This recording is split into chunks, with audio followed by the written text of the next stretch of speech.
어떤 운동이든지 운동을 배울 때 늘 공통된 말을 듣습니다. 힘을 빼라라는 거죠.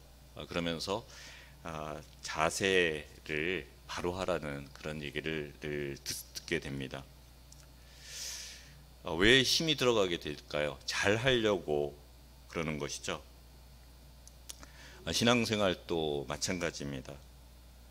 잘해보려고 힘이 자꾸 들어가게 됩니다.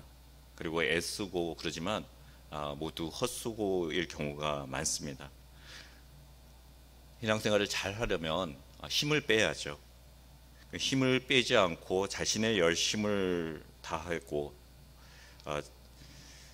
한다면은 잘못된 방향으로 갈 수가 있습니다.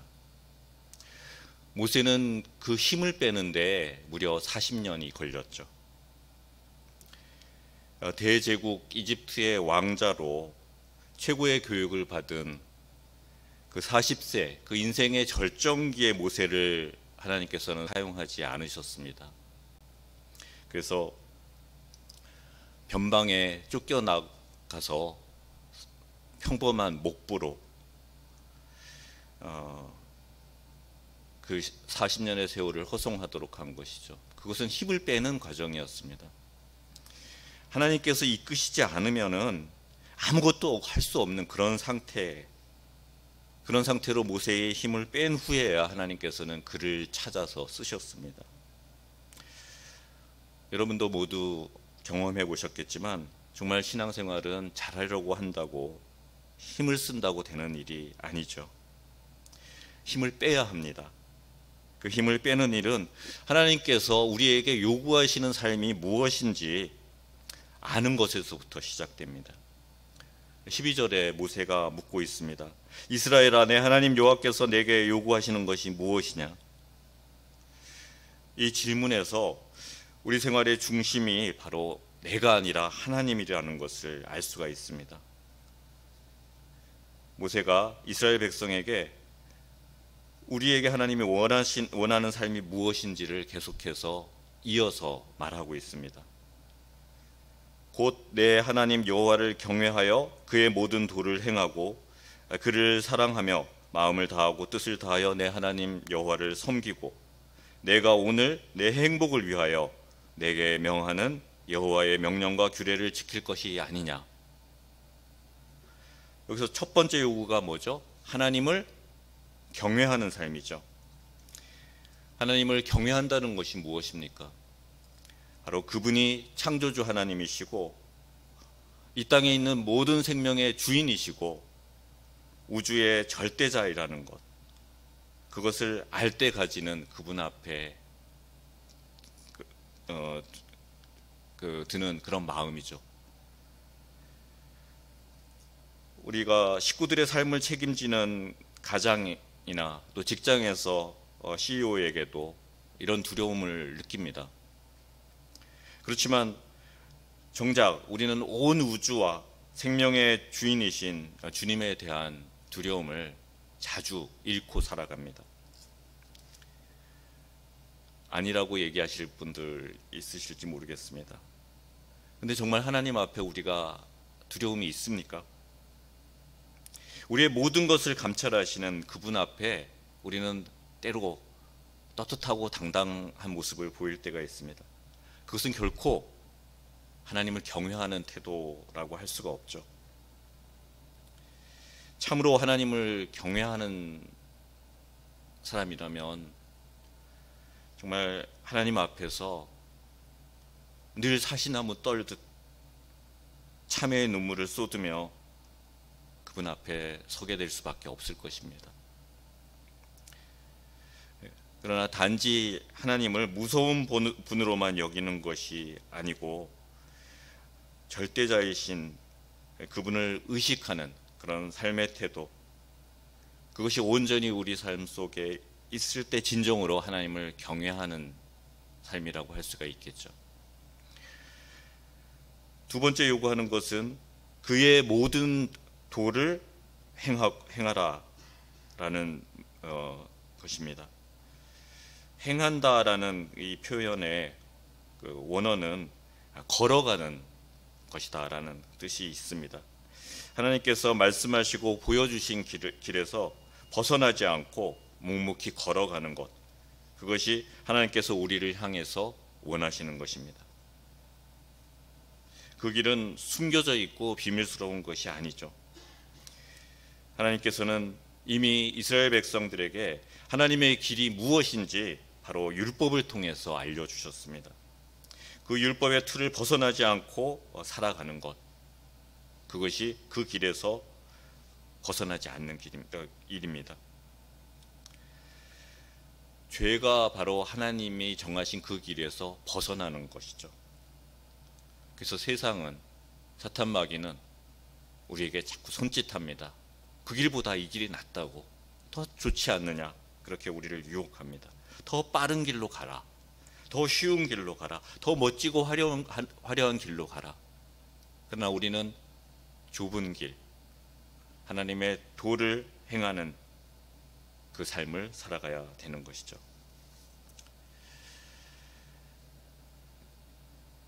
세 번째는 하나님을 사랑하는 삶을 요구하고 있습니다.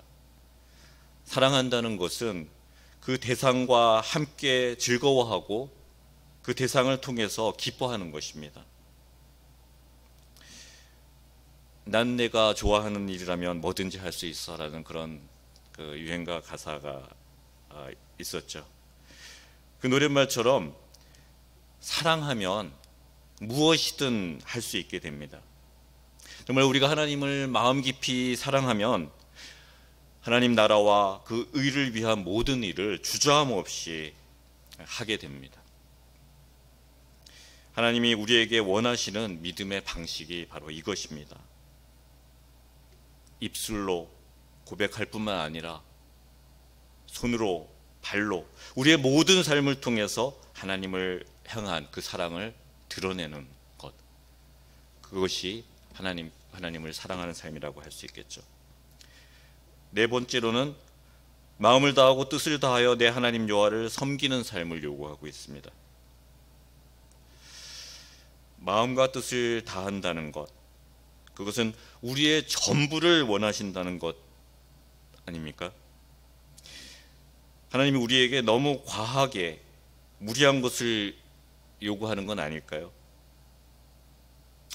이런 생각도 들 겁니다. 나도 내 삶이 있다고요. 내 영역이 있다고요.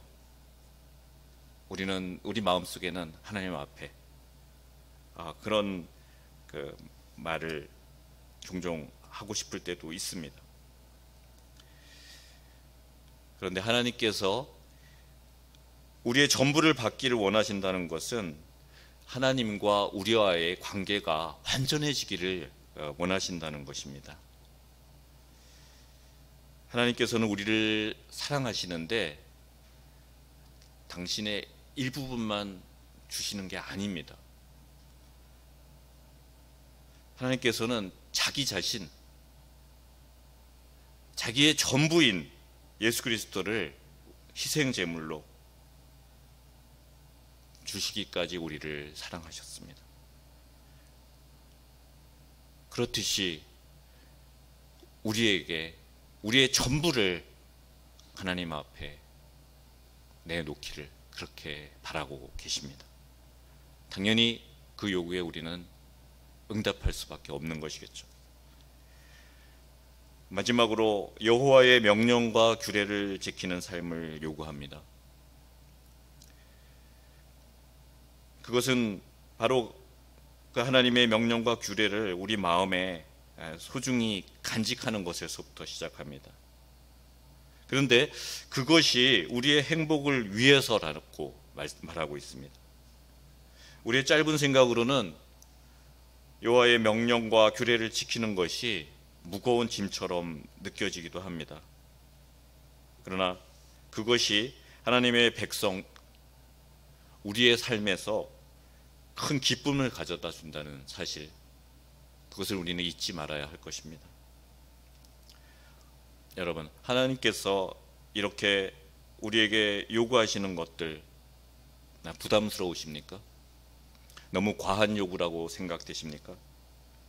절대 그렇지 않습니다. 이어지는 14절 15절을 보면 하늘과 모든 하늘의 하늘과 땅과 땅에 있는 모든 것이 하나님의 소유이라고 이야기하고 있습니다. 그리고 그런 하나님께서 연약한 우리를 먼저 선택해 주시고 당신의 백성으로 삼아 주셨습니다. 얼마나 놀라운 은혜입니까? 우리는 이 은혜에 반응하며 살아가야 합니다. 16절처럼 마음의 할례를 행하고 다시는 목을 곧게 하지 말고 살아야 합니다. 새 사람은 겉옷만 바꿔 입는 사람이 아니죠. 겉과 속이 다 변한 그런 사람이 새 사람입니다. 속 사람은 달라진 것이 없으면서 그리스도인이라는 그 문화만 뒤집어 쓴다고, 그 겉옷만 바꿔 입는다고 참된 성도가 되는 것은 아닙니다. 말씀을 정리하겠습니다. 운동이든 신앙생활이든 잘 하려면 어떻게 해야 된다 그랬죠? 힘을 빼야 합니다. 그리고 기본기에 충실해야 합니다. 자세를 바로 잡아야 합니다. 하나님이 요구하시는 것에 충실한 것이 바로 자세를 바로 잡는 일입니다. 하나님을 경외하여 그의 모든 도를 행합시다. 하나님을 사랑하며 마음을 다하고 뜻을 다해서 섬깁시다. 우리의 행복을 위해서 주시는 하나님의 명령과 규례를 지킵시다. 그 명령과 규례의 핵심이 무엇이라고 했죠? 바로 하나님 사랑, 이웃 사랑입니다. 오늘 또 하나님의 은혜에 기대어서 내가 거룩하니 너희도 거룩하여라. 하나님께서 명하시는 그런 삶, 사랑으로 가득 채운 삶을 살겠노라고 나를 내려놓고 하나님께서 그런 삶으로 나의 여백을 가득 채워달라고 이렇게 기도하면서 오늘 하루를 시작했으면 좋겠습니다. 세상의 눈으로 볼 때는 바보 같은 삶, 그렇지만 하나님의 요구 앞에 충실한 그런 삶을 오늘 또 살아내시기를 축복합니다. 기도하겠습니다. 하나님, 우리의 지식과 우리의 경험과 우리의 모든 힘을 총동원해봐야 사실 아무것도 아니고 별것 아니라는 것을 오늘 말씀을 통해서 다시금 깨닫게 해주셨습니다. 우리의 힘이 빠져서 약해지고 낮아지고 고통스럽고 도무지 내 힘으로는 아무것도 할 수 없다고 할 때, 그때야 잘되고 하나님의 은혜가 그때야 부어지는 것을 우리는 지금까지 많이 경험해 왔습니다. 그럼에도 우리는 아직도 내가 왜 이러지? 내가 왜 이것밖에 안 될까? 이런 마음으로 나에게 집착합니다. 하나님, 우리의 질문이 바뀌게 하여 주시옵소서. 하나님, 무엇 때문입니까? 하나님께서 원하시는 것이 무엇입니까? 이렇게 우리의 질문이 바뀔 때 하나님이 원하시는 자세를 충실하게 내 온몸에 익혀갈 때 그제서야 우리 삶이 바로 잡히게 될 줄로, 우리 삶이 잘 될 줄로 압니다. 오늘 또 나의 힘을 빼고 온전히 주께 의지하며 세상의 비웃음 속에서도 하나님이 요구하시는 것에 충실하게 하여 주시옵소서. 세상의 관점으로 볼 때 바보 같지만 하나님께 참다운 기쁨을 드리는 그런 삶을 살아가게 하여 주시옵소서. 좁은 길을 택하기를 주저하지 않게 하여 주시옵소서. 내가 낮아지고 내가 힘이 빠져 하나님 아니면 내 삶을 지탱하고 이끌어갈 수 없을 때 하나님께서 일하심을 보게 하여 주시옵소서. 그렇게 내 몸에 모든 힘이 빠질 때까지 하나님을 향한 사랑과 이웃을 향한 사랑에 나의 모든 것을 다 내려놓을 수 있게 하여 주시옵소서. 하나님, 오늘 하루에 우리의 삶을 지켜주시고 내 뜻과 내 의지가 아니라 성령님의 이끄심에, 성령님의 지정에 온전히 순종하며 나와 함께 하시고 나를 이끄시는 그 성령님의 음성에 늘 귀를 기울이며 주님이 원하시는 일, 주님이 요구하시는 일을 행하며 살아갈 수 있도록 도와주시옵소서. 감사드리며 주 예수 그리스도의 이름으로 기도합니다. 아멘. 하늘에 계신 우리 아버지여, 이름이 거룩히 여김을 받으시오며 나라의 임하옵시며